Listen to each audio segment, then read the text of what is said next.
교수님, 저희 동서발전도 사회적 가치를 실현하고 또 제도를 정착시키기 위해서 다양한 노력들을 하고 있습니다. 그 중에서도 하나가 이제 사회적 가치를 개량화하기 위해서 화폐적 성과를 좀 측정을 하려고 하고 있는데, 여기서 사용되는 이 산식이라든지 아니면 이런 성과 금액들이 일반적으로 통용이 되는 것인지, 그리고 또 이 사회적 가치라는 게 다소 좀 추상적인 면이 있다 보니까 개량화가 필요하다는 것은 저도 어느 정도는 이해하겠는데, 이러한 개량화가 어떤 측면에서 중요한 것인지에 대해서 교수님의 의견을 좀 듣고 싶습니다. 네, 아주 점점 어려워집니다만 이 측정에 관한 아주 오랜 그 영국의 속담이 있습니다. 그 영국의 귀족이 이렇게 얘기했다는데 제가 어느 귀족인지는 잘 모르겠는데 without measurement. 영국 사람이니까 영어로 했겠죠. 뭐 한국말로 하진 않겠죠. without measurement. 측정하지 않으면 no progress. 발전이 없다. 근데 측정의 중요성을 얘기했거든요. 요새 여러분 저 AI 이런 거 있잖아요. AI. 요새 초등학교 들어가기 전에 아이들이 AI로 구구단을 공부한대요. 혹시 아세요? 아주 미취학 아동. 그래서 뭐 대여섯 살 정도 되는 아이들이 인터넷에 들어가가지고 AI로 하는 구구단 연습을 한다는 거예요. 근데 거기서 대표적인 AI로 하는 구구단 연습을 제공하는 프로그램이 두 개가 있는데 아이들한테 물어보면 여기가 좋다고 그런대요. 왜 좋냐고 그랬더니 여기는 그러니까 A하고 B라고 하면 B가 좋다고 그런대요. 왜 좋으냐고 그랬더니 A는 해도 뭐 리워드가 없다는 거예요. 맞춰도 그만, 못 맞춰도 그만. 근데 B는 맞추면은 뭔가 막 준대요. 우리 왜 옛날에 뭐 싸이월드에서 도토리 주듯이. 그래요. 그게 막 쌓이니까. 그리고 그 사이트에서 또 다른 걸 갖고 활용도 할 수가 있고. 그러니까 측정하고, 그 다음에 그것을 구체화하고, 그리고 그걸 통해서 가시화, 보이지 않는 걸 보이게 하는 거죠. 그래서 그런 것들이 이제 아이들의 그런 일종의 놀이 같은 수학, 구구단 연습에도 적용이 되는 것처럼 사실 사회적 가치라는 게 모호하다고 생각하잖아요. 네. 그리고 이게 측정이 과연 가능할까 이렇게 생각하잖아요. 왜냐하면 주관적일 수도 있고 또 측정 자체가 사실 어려울 수도 있고 뭐 투자 대비 수익으로 하는 방식을 이용한 ROI를 한 방식을 쓸 수도 있고 추정할 수도 있고 또는 다른 방식으로 계산하거나 의견을 묻거나 뭐 여러 가지 방식이 있지 않습니까? 그 사회적 가치를 측정하는 데 있어서. 그래서 어찌됐든 이런 화폐적 그 뭐 원화나 달러 베이스로 측정하는 것처럼 사회적 가치를 측정해서 그 단위를 좀 만들어가는 노력은 많은 기업들이 지금 하고 있고요. 그 글로벌 기업들에서는 또 우리나라에서도 그런 노력들을 하고 있는데 아직 조금 갈 길이 멀긴 하지만 그럼에도 불구하고 사회적 가치를 화폐적인 가치 형태로 산출하고 관리하고 일종의 밸런스 쉿, 우리가 얘기하는 회계장부에 이익이 남았냐 안 남았냐 이런 거에서 더 넓어지게 사회적 가치를 거기서 보태가지고 토탈 밸류, 그러니까 소셜 밸류하고 이코노믹 밸류를 다 합친 토탈 밸류를 체크하고자 하는 그런 노력들도 지금 일어나고 있거든요. 그래서 저는 굉장히 중요하다고 생각하고요. 이게 이제 어떤 식으로 우리의 일상을, 직장인들의, 우리 사우들의 일상을 바꿀 것인가를 생각을 해보면, 전에는 염두에 두지 않았던 거죠. 생각을 하지 않았던 거죠. 이 일을 했을 때 회사에 얼마만큼 이익이 나는가만 생각을 했는데, 이 일을 했을 때 사회적 가치 관점에서는 얼마만큼이 플러스가 되는 건지, 또는 마이너스가 되는 건지 이제 생각을 하게 되겠죠. 그래서 측정이 어렵다고 하지만 측정하지 않는 것보다는 측정을 시도하는 게 좋다고 생각하고요. 그거는 아마 일상의 변화를 가져올 것이고 생각하는 방식이 좀 달라질 거다 이렇게 생각이 됩니다. 측정 얘기하면 제가 늘 듣는 예가 있는데요. 병원에 가잖아요. 병원에. 그러면 이제 나이가 드신 분이 입원해 있는 병실을 가본 적이 있어요. 제가 잊혀지지가 않아요. 저희 친척 분이신데 약간 엄살이 좀 심하세요. 아유 얼마나 아프세요? 그랬더니 죽겠어. 아파 죽겠어. 그러시는 거예요. 이제 병문안을 갔더니. 근데 그때 마침 이제 회진 또는 이제 의사 선생님도 오시고 간호사도 이제 체크하러 오셨는데 간호사가 물어보더라고요. 똑같은 질문. 할머니 오늘은 얼마나 아프세요? 그랬더니 아파 죽겠다 그러시는 거예요. 그랬더니 간호사가 그 침대 제일 끝에 이불이 있는데 이불을 이렇게 정리를 하니까 거기에 1부터 10까지 자가 있어요. 자가. 1점부터 해서 10점짜리가 있는 거죠. 그러면서 이렇게 얘기하더라고요. 할머니 얼마나 아프세요? 어제는 참고로 6점이었어요. 6점. 10점은 아파 죽겠다. 1점은 안 아프다. 어제는 6점이셨어요. 그랬더니 할머니 이렇게 보시더니 어제보단 좀 더 5점이야. 5점. 근데 그게 5점인지 6점인지가 정확하지는 않잖아요. 근데 이제 그게 비교가 되기 시작하는 거죠. 그러니까 똑같이 아프다는 표현도 우리가 이렇게 그런 등급 척도로라도 시작을 하는데 그거보다는 더 정교하게 지금 이제 시작을 하신 거잖아요. 그래서 의사결정, 디시전 메이킹, 경영진이 이 사업을 판단할 때 그동안에는 이 두 가지 대안이 있을 때 경제적 가치로만 판단했다면 이게 좋았을지 모르지만 토탈 경제적 가치와 사회적 가치를 동시에 고려하면 이게 장기적으로 좋을 수도 있다. 이런 이제 전환이 좀 일어나지 않을까 이런 생각이 듭니다. 네. 감사합니다. 관련해서 한 가지 질문을 더 드리자면 저희 회사도 이제 직원들의 사회적 가치 실현을 독려를 하기 위해서 보고서를 작성을 할 때 사회적 가치 체크리스트를 작성하게 한다든지 맞았죠. 예, 또는 사회적 활동들을 하게 되면 네. 뭐 SVIP라고 저희가 마일리지를 또 부여하고 이런 제도들을 또 실행을 하고 있습니다. 네. 근데 이 외에 혹시나 이제 사회적 가치를 제도를 좀 정착하기 위해서 제도라든지 문화적으로 더 보완을 해야 될 부분이 있다거나 아니면 다른 회사 사례들이 있다거나 이런 것들을 소개해 주시면 감사하겠습니다. 그렇죠. 이게 이제 굿 컴퍼니 책에도 나오지만 거기에 인용했던 것 중에 이제 당근과 채찍이라는 낡은 전략을 쓰지 말라 뭐 이런 표현도 있잖아요. 그래서 저는 당근으로 만든 채찍을 만들면 어떠냐 이거죠. 만드는데 엄청 안 아프면서도 맛있어. 우리는 채찍질 하면 아프다고 생각하는데 그 채찍이 당근이야. 그래서 뭐 이런 엉뚱한 생각도 할 수 있는데 지금 사실은 회사에서 하고 있는 이제 체크리스트나 마일리지나 이런 건 아주 다른 경우에도 우리 학습 동아리 COP부터 많이 써왔던 거죠. 그런데 이제 중요한 건 뭐냐면은 사람들이 관심 있게 바뀌어야 되잖아요. 그 조금 다른 얘기를 하면 이제 행동 경제학이나 사람들의 행동에 관한 걸 분석해서 사람들이 어떻게 했을 때 좋아하는지 이런 걸 연구하는 것들이 요새 많아요. 실험이. 그게 뭐 AI 빅데이터 분석하고도 관련하는데 예를 들면은 아주 전통적인 연구가 이런 게 있습니다.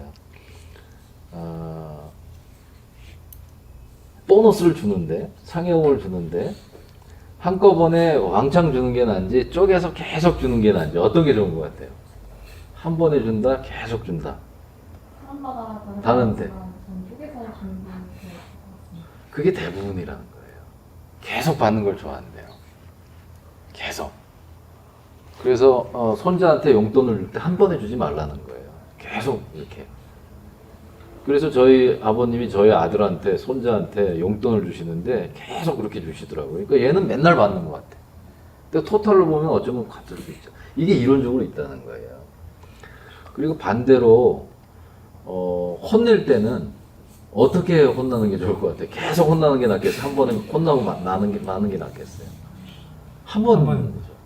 그런 이론이 있다는 거예요. 그래서 이걸 좀 원용하시면 우리가 사회적 가치라는 것을 행동화하고 습관화하기 위해서 회사에서 어떤 프로그램이나 리워드 프로그램이나 우리가 그렇다고 뭐 이걸 가지고 무슨 처벌하고 이런 측면이 아니라 긍정적으로 한다고 할 때 지속적으로 일상적으로 습관화할 수 있도록 하기 위해서 지금 마일리지라든지 체크리스트를 쓰시는 거잖아요. 그것도 아주 좋은 방법이고요. 한 가지 그냥 추가로 아이디어 차원에서 제안을 드린다면 챔피언 이런 용어를 가끔 쓰거든요. 챔피언? 그 분야의 최고? 옛날 식으로 하면 이제 기네스북에 올라간 사람? 사내 기네스북? 그러니까 사회적 가치라는 다양한 분야가 있을 텐데 그 중에서도 이 분야에서는 이분이 이번 분기에, 이번 달에 또는 올해의 챔피언이다. 이런 걸 조금 만들어가는 거죠. 그게 어쩌면은 BP, 베스트 프랙티스, 개인의 베스트 프랙티스도 될 수 있고 팀의 베스트 프랙티스, BP가 될 수 있고 모범 사례가 될 수도 있고 그리고 그거에 대해서 우리가 에이 저게 뭐야 이런 게 아니라 서로 저런 좋은 사례가 있으니까 공유하면 좋겠다. 그런 이제 분위기가 형성이 되고 또 여기 관련된 우리 경영진께서도 관심을 가져주시고 그러면 조금씩 바뀌지 않을까 이런 생각이 들고요. 그 서류에 지금 뭘 기한 문서에 체크하신다는 거 있잖아요. 이거 굉장히 좋아요. 그거 저도 예전에 다른 회사 자문할 때 그 얘기를 했어요. 그럼 기한할 때요. 기한 문서 쓸 때 요건이 사회적 가치에 뭐랑 연결되는지 지금 찾는다는 말씀이잖아요. 네. 굉장히 좋은 거예요. 그리고 나중에는 그 코드만 딱 분류하면 요 파트에 어떤 건들이 진행되는가 쫙 취합이 되거든요. 굉장히 좋은 거고요. 그거에 대해서 결과적으로 가장 좋은 기한, 가장 임팩트 있는 품위, 가장 효과가 좋았던 내용 이런 것들을 나중에 데이터가 다 있을 테니까 분석하는 것도 특별히 힘들지 않고 할 수 있는 그런 것들이죠. 그러니까 아까 말씀드린 대로 계속 뭔가를 피드백하고 계속 주는 쪽으로 그게 꼭 뭐 금전적인 것이 아니더라도 이렇게 좀 해보면 어떨까 하는 생각이 듭니다. 네, 감사합니다.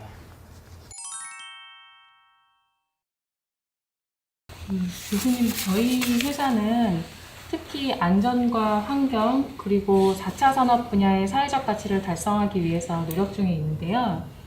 환경 설비를 보강하고 또 친환경 연료를 사용해서 미세먼지를 많이 줄이려고 노력하고 있습니다. 여기에 또 더불어서 4차 산업 기술을 접목해서 안전한 근무 환경을 만들어서 최근에는 사망사고도 발생하지 않고 있는데요. 너무 잘하신 것 같아요. 정말 얼마나 힘드셨을까요? 그 매일매일의 업무가 긴장의 연속인데, 그죠? 더 지속적으로 노력은 해야겠지만 이 정도면은 뭐 잘하고 있다고 볼 수 있을까요? 잘하고 계신데 이제 그 영어로 얘기하면 더 잘하는 걸 이제 굿, 뭐 베러, 베스트 이렇게 얘기하잖아요. 근데 우리는 꼭 베스트를 꿈꾸잖아요.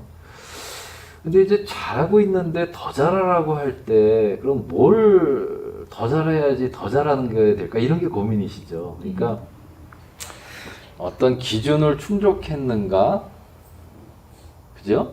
지금 이제 기준 충족하는 거는 이미 넘어서셨고, 그러면 비교를 했을 때 저 회사 만약에 이제 그 비교 대상이 있다면은 우리 발전 자회사도 될 거고 같은 평가군에 있는 다른 공기업도 될 거고 아니면 좀 오픈하면 유사한 업무를 수행하는 기관일 수도 있겠죠. 안전이라는 측면에서는.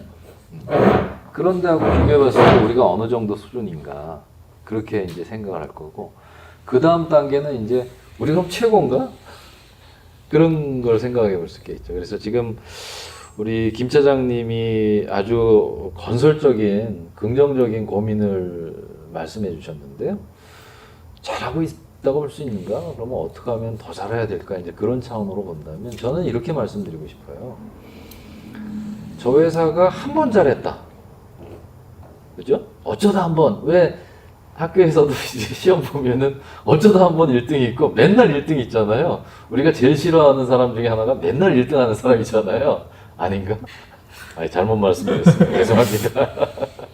이건 취소하고요. 오해의 소지가 있으니까. 근데 계속 그렇게 잘하는 회사의 특징을 보면 이게 시스템화되어 있는 거죠. 제도화되어 있는 거죠. 그리고 그것이 다른 사람들이 즐겨 이야기할 수 있게 하는 어떤 브랜드화가 되어 있는 거죠. 자, 그러면 동서발전이 안전 분야에서 잘하고 있는 이유가 뭘까요? 그러면 막 설명한단 말이죠. 근데 그거를 한마디로 딱 축약해서 뭉치고 뭉쳤더니 생동감처럼 동서발전표 안전은 이겁니다. 그런 것들이 이제 있으면 그거는 사실은 그 다음에는요, 이거 좀 다른 얘기지만 다른 회사에 팔 수가 있어요. 노하우를. 그러니까 지식 서비스 컨설팅이 가능한 거죠. 그런 회사가 있어요. 제가 예전에 봤던 회사 중에 너무 웃긴 회사가 있는데요. 회사의 업종이 뭐냐고 물으면 우린 뭐라고 얘기하죠? 뭐 음식료입니다. 전기전자입니다. 문구류입니다. 의류입니다. 이렇게 얘기하잖아요. 카메라입니다. 이렇게 얘기하잖아요. 근데 어떤 회사한테 물어봤더니 업종이 뭐예요? 그랬더니 혁신이래. 혁신. 그런 회사 보신 적 있으세요? 업종이 혁신이래요. 영어로 이노베이션. 네. 제가 그래서 너무 웃었어요. 장난하나? 이 회사가? 근데 역사가 150년이 넘은 회사예요. 150년. 밀리켄이라는 회사인데요. 미국 회사입니다. 미국의 남부에 모카따는 그 모카에서 면 직물을 만들어서 테이블보 만드는 걸로 시작했어요. 1865년에. 근데 아직까지도 잘 나가고 있어요. 밀리켄 회사. 근데 그 회사는 업종이 혁신이라고 돼 있어요. 혁신. 그래서 왜 혁신이라고 돼 있는가 봤더니 이해가 되더라고요. 면직물 만드는 회사부터 시작했고 지금은 타이어 코드, 방탄유리, 무슨 뭐 그 태양광 패널 뭐 이런 거 다 만들어 소재 산업으로 간 거예요. 그러니까 그 발전이 얼마나 힘들었겠어요. 그게 또 하나가 있고요. 아까 말씀드린 것과 비슷한 건 뭐냐면 이 회사가 90년대에 회사가 망할 뻔합니다. 회사가 망할 뻔한다고요. 그래가지고 경영진하고 직원들이 모여갖고 워크숍을 해요. 야, 우리 이러다 망하겠다. 어떻게 하면 좋을까? 그랬더니 아니, 개선해야죠. 뭐 어떻게 할까? 했더니 이제 아이디어를 낸 게 직원들이 낸 거예요. 우리가 잘할 수 있는 거를 한번 모아봅시다. 제가 아까도 말씀드렸지만 강점을. 그래서 이 회사가 지금 150년 이상 생존해 왔는데 그냥 생존한 건 아닐 거 아니겠어요. 그래서 이 회사가 잘하는 걸 모아요. 그래가지고 MPS라는 걸 만든 거죠. 밀리켄 퍼포먼스 솔루션스. 그래서 이 회사가 파는 제품 중에 이름이 MPS가 있어요. 그래서 솔루션스 하면은 우리 소프트웨어 솔루션도 있지만 왜 용액도 솔루션이 있잖아요. 그래서 저는 뭐 용액 만들어 파는 줄 알았어요. 근데 그게 아니고 이 회사가 구축한 업무 방식을 만든 거예요. 그래서 업무하는 방식, 일하는 방식의 노하우. 그래서 그거를 구축해서 자기네 공장들도 점검하고 자가 공장도 전 세계에 뭐 30몇 개 있는데 그리고 그걸 통해 가지고 또 자회사도 진단하고 그래서 이제는 그게 사업부가 돼 가지고요 돈을 벌고 있어요.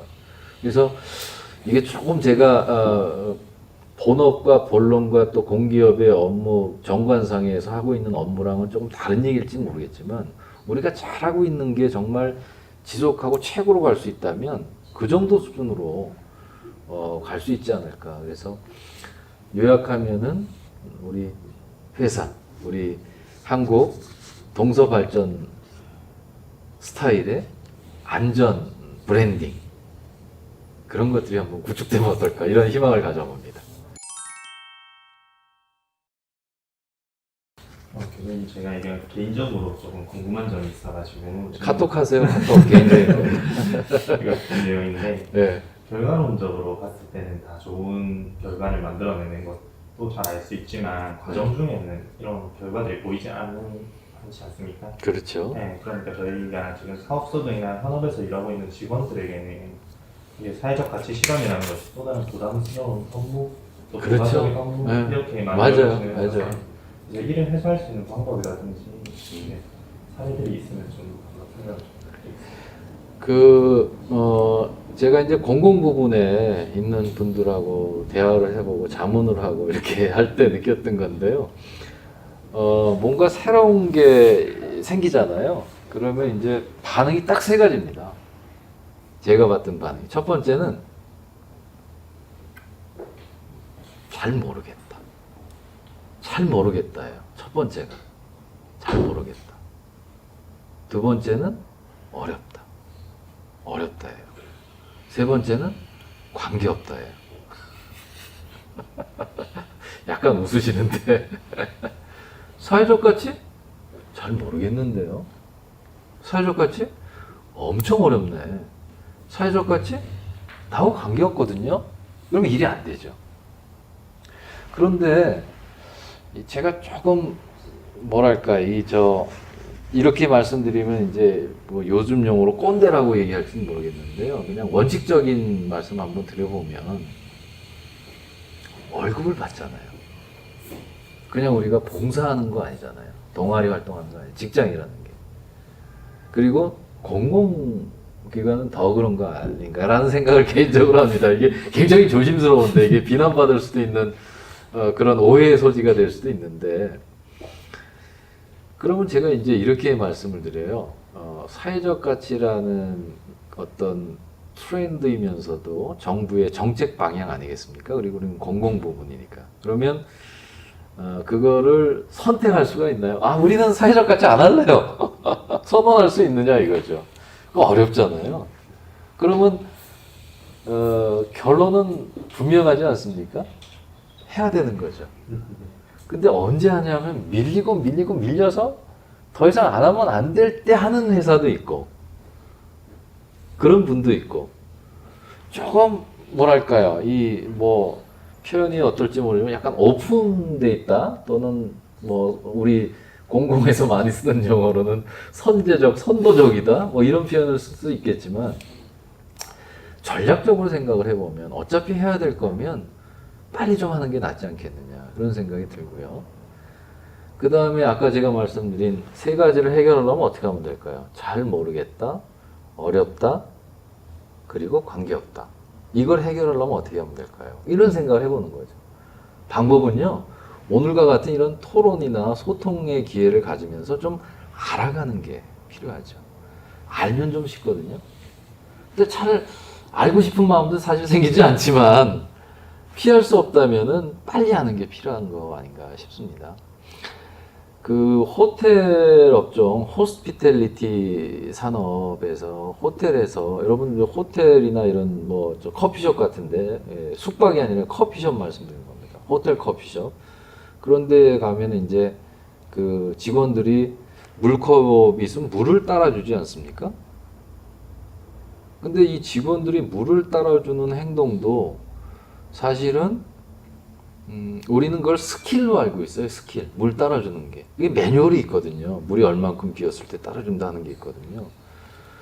근데 그 스킬만 배운 분은요. 이렇게 막 대화를 하고 있는데 중간에서 물을 확 따른다고요. 근데 그분은 뭘 잘못하는 게 없어요. 자기가 해야 되는 임무를 다 했을 뿐이에요. 충실히. 근데 사실은 대화를 하고 있으면 한 템포 있다가 와서 따라줄 수도 있는 거 아니겠습니까? 그래서 그렇게 하기 위해서 그 호텔 업계에서는 캡스라는 모델이 있다고 그래요. K는 knowledge, 먼저 알려주는 거예요. 왜 물을 따라줘야 되는지 knowledge. 그리고 두 번째는 attitude, 태도가 이제 생기는 거죠. 그 다음에 이제 그 behavior. 그래야지 behavior가 생긴다는 거예요. 행동이 나온다는 거예요. K, A, B, 마지막에 S가 뭘까요? 스킬이라는 거예요. 그 다음에 스킬을 가르쳐 준다는 거예요. 근데 우리는 보기에 물 따라주는 거 스킬로 그냥 하는 거죠. 그러니까 사회적 가치라는 걸 우리가 스킬로 접근을 하게 되면 굉장히 피곤한 거예요. 왜 해야 되는지, 왜 필요한지가 이해가 안 되면 이게 또 하나의 일이거든요. 우리 뭐 일 버리기 운동, 뭐 일 줄이기 해도 안 줄잖아요. 그게 뭐 메뉴판이 자꾸 늘어나는 거지. 그래서 또 하나의 일이라고 생각할 수도 있지만 기존에 하고 있던 업무랑 어떻게 연결해서 할까? 아까 우리 김 차장님이시죠? 신 차장님이시죠? 신 차장님께서 말씀하셨던 것처럼 그 기한 문서에 연결하는 거 그런 거 같은 그 아주 좋은 방법을 쓰는 것처럼 조금 그 우리가 이해를 하는 거 또 파악을 하는 것부터 좀 시작을 하면 조금 좀 현실적으로는 좀 어려운 얘기인지 모르겠지만 약간의 제 피아노라면 약간의 R&D를 하시면 어떠세요? 이렇게 이제 연구 개발을 좀 하시면 어떠세요? 공부를 하시면 어떠세요? 이제 이렇게 좀 말씀드리고 싶습니다.